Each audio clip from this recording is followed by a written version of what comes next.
这里是哪儿？我又是谁？天哪！被改变的结构，空间不上不下，时间消失不见了，也还好吧。总而言之，这就是所谓的异次元啊！啊哈，所有的规则随时改变，现在你才了解为何渺渺如此善变。有钱没钱，不懂的人还不是可怜。没关系，再旋转回到全新的体会。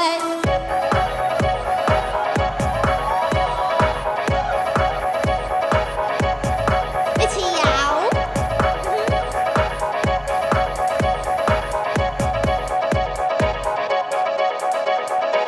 在不知不觉中，你忽然发现早已经掉入了渺渺的异次元，没有烦人的干扰，脱离了时间，只有随心自在的超自然。